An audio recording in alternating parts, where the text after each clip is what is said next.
Boa tarde, crianças. Tudo bem com vocês?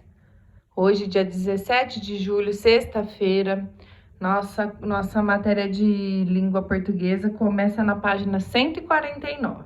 Então, vamos lá. Linguagem e construção do texto. Nesta coleção, já foram estudados os contos e as partes do enredo. Relembre. Conto, enredo. Tem uma situação inicial, uma complicação, conflito, o clímax e o desfecho. O texto que você leu nesta atividade sobre as lagartixas é chamado de texto informativo e é construído de um modo diferente. Veja, texto informativo, ele tem assunto, apresentação, explicação, conclusão. Essas partes foram distribuídas entre os 5 parágrafos do texto. Vamos analisar cada uma delas a seguir?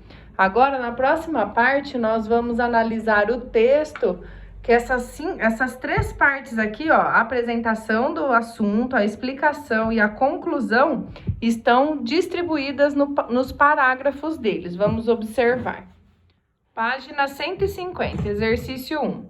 Assinale apenas a alternativa que completa cada uma das frases a seguir. Então, olha lá, na letra A.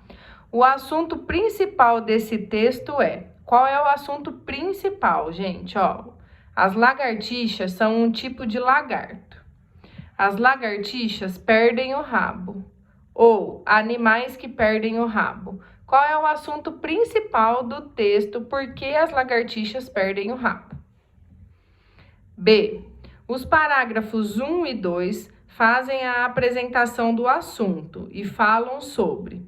Então, olha lá, o primeiro e o segundo parágrafo, eles apresentam o assunto.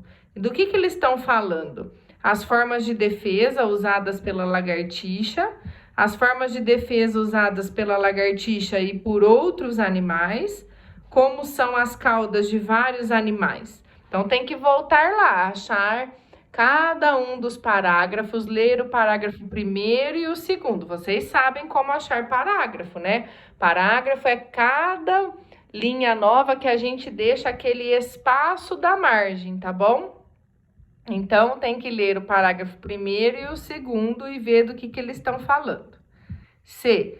Os parágrafos 3 e 4, que trazem a explicação, tratam de... Então, lá no terceiro e no quarto tem a explicação. Então, explicando o quê? Como a autotomia ocorre no rabo das lagartixas, como nascem e morrem as lagartixas, ou como o rabo da lagartixa volta a crescer. Uma dessas 3. D. O parágrafo 5 traz a conclusão do texto e fala sobre a quebra e a regeneração da cauda das lagartixas, a regeneração da cauda e os predadores das lagartixas, a regeneração da cauda e a proteção das lagartixas. Então, olha lá, gente, o 5º parágrafo, já lá no fim do texto, ele traz a conclusão. E quais desses 3 aqui que ele trata? Então, é só fazer um X na correta em cada uma dessas, tá? Leiam com atenção, volte no texto, não tem como saber certinho se não voltar lá no texto e fazer a leitura novamente, tudo bem? Então, boas atividades para vocês.